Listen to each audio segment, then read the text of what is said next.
कुछ तथ्य ऐसे हैं जो सारे आडंबर के को अनावृत करके देश के सामने रख देते हैं। वो तथ्य बदल नहीं सकते। राहुल गांधी कहें तो भी नहीं, मोदी कहें तो भी नहीं, अखिलेश यादव कहें तो भी नहीं, मायावती कहें तो भी नहीं। वो तथ्य तो कभी नहीं बदलता। अच्छा लगे तो नहीं, छत से कूद जाओ तो तथ्य तो तथ्य रहेगा। बहुत बुरा लगे छत से कूद जाओ, इसकी छूट है, लेकिन तथ्य नहीं बदल सकते। और इस बात से सब सहमत होंगे, कोई असहमत नहीं हो सकता। क्या हिंदू हो चाहे मुसलमान हो, तथ्य कोई माई का लाल नहीं बदल सकता। 15 साल इस देश में अकलियत के सबसे भरोसेमंद चेहरे, मुस्लिम लीग का चेहरा भी छोटा है, ओबीसी का चेहरा भी अभी छोटा है। जिस चेहरे की मैं बात कर रहा हूं, लीग का तो प्रभाव अभी बहुत कम है। बुरा मत मानिए भैया, मैं बड़ा प्रैक्टिकल आदमी हूं, है ना। लालू प्रसाद यादव, अरे रुक जाओ, आप बहस में मत पड़ो, सुनो। लालू प्रसाद यादव मुसलमानों का सबसे बड़ा चेहरा राजनीति का। वो कहते हमने अडवाणी के रथ में नकेल डाल दी, ठीक बात, डाल दी थी। वो 15 साल अखंड राज भोगे बिहार में। 15 साल बिहार के मुसलमान की गुर्बत दूर नहीं हुई। वो वैसा ही दरिद्र है, शिक्षा से वंचित, गरीबी के चक्रव्यूह में फंसा हुआ। उससे पहले कांग्रेस थी, श्री किशन बाबू से शुरू करो तो वो क्या किए, क्या किए? वहां तो भाजपाई बहुत बाद में गए, वो भी नीतीश के साथ गए। नीतीश जी तो सेकुलर जन्म से थे। भाजपा की अपनी सरकार तो कभी वहां नहीं रही। असम में मुसलमान सबसे कष्टपूर्ण स्थिति में है, ये मैं नहीं कह रहा है, सच्चर कमेटी कह रही। पता नहीं राहुल गांधी ने पढ़ी कि नहीं पढ़ी सच्चर की रिपोर्ट, उनको याद है कि नहीं। असम में अभी इनका हेमंता का कार्यकाल छोड़ दीजिए, उससे पहले तो जनसंघ कभी नहीं असम में गया, एक सीट नहीं जीती कारपोरेटर की भी। वहां का मुसलमान कैसे दरिद्र हो गया? आपने बेईमानी की है, आपके मन में बेईमानी है। झूठ की दुकान चलाना चाहते हो और बताते हो कि इसकी दुकान उसकी दुकान।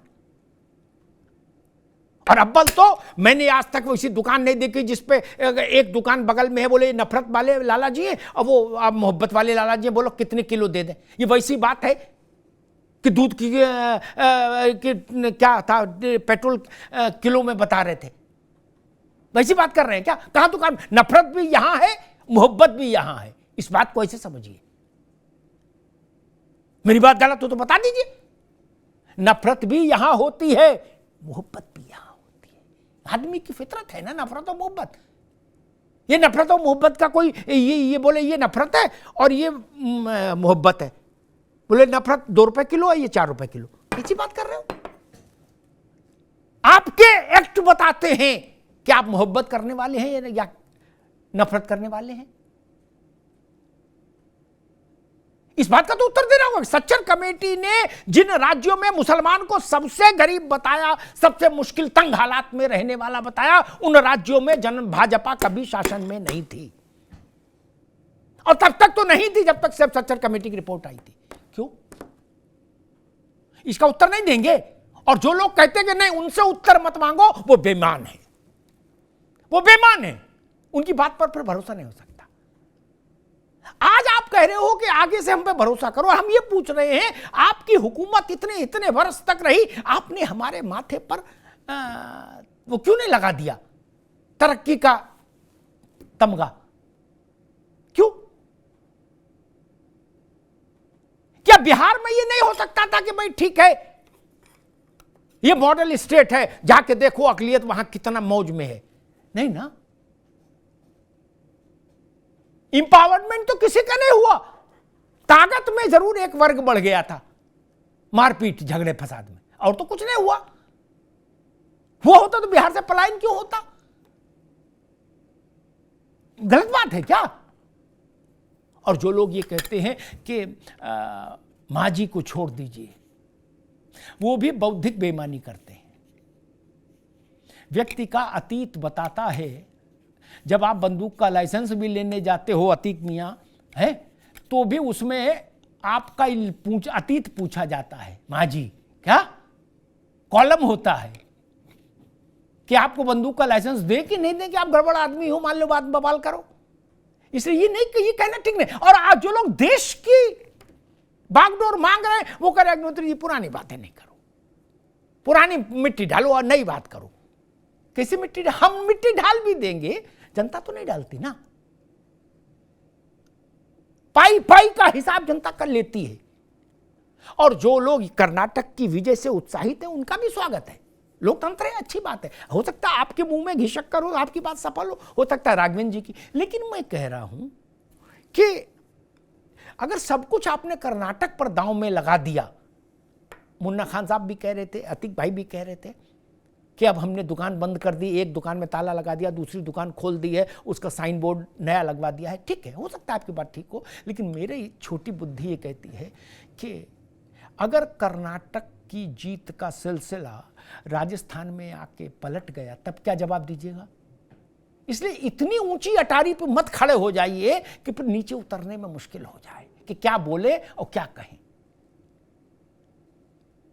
आपने कहा नहीं स्थानीय निकाय हटा दो, 4.5 करोड़ वोट कोई मतलब नहीं रखता। अच्छा जी हटा दिया। बोले अमेठी की हार हटा दो, विधानसभा दोनों चुनाव 17 का और 22 का, बोले वो भी हटा दो। 19 बोले वो भी हटा दो। तो फिर से 1947 से सब कुछ हटा दे, फिर बात ही खत्म हो जाएगी। नहीं, लोकतंत्र में इसके अलावा कोई और पैमाना है क्या? अगर मोहम्मद अतीक मुझसे कहें कि मैं बड़ा व्यक्ति हूं, मैं इस कौम का रिप्रेजेंट करता हूं या उस इलाके को रिप्रेजेंट करता हूं, या नाजिम कहें या मुन्ना खान साहब कहें या राघवेंद्र जी या उनकी पार्टियां कहें, तो मैं तो कहूंगा भाई मेरे पास तो थर्मामीटर है नहीं कि मैं जहां अतीक मियां रहते वहां हर मुसलमान से पूछूं कि इनको नेता मानते हो कि नहीं। मैं तो ऐसा कर नहीं सकता। मैं कहूंगा आप चुनाव में खड़े हो जाओ, वहां मैं देख लूंगा आपके साथ पॉपुलर सपोर्ट है कि नहीं। ये नहीं तरीका है लोकतंत्र में। और नहीं किसी के पास दूसरा नपना हो तो वो दिखा दो हमको, मैं अपनी बात पीछे हटा दूंगा। मैं कहूंगा भाई ये नया ले आए हैं, कोई हो तो मैं विनम्र भाव से पीछे हट जाऊंगा। राहुल गांधी चुनाव जिता सकते हैं कांग्रेस को, तो बिना बहस के मुन्ना भाई को बहस करने की जरूरत ही नहीं पड़ेगी, लोग खुद ही कहेंगे जिंदाबाद। लेकिन बाबू चुनाव अगर नहीं जिता पाओगे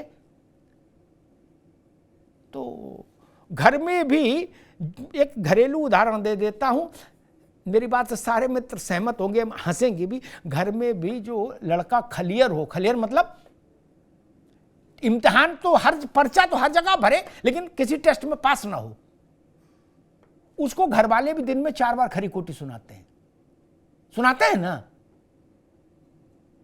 इसलिए जान लीजिए आप जिता सकते। इंदिरा गांधी में क्या खूबी थी? कोई और खूबी नहीं थी, जिताना जानती थी।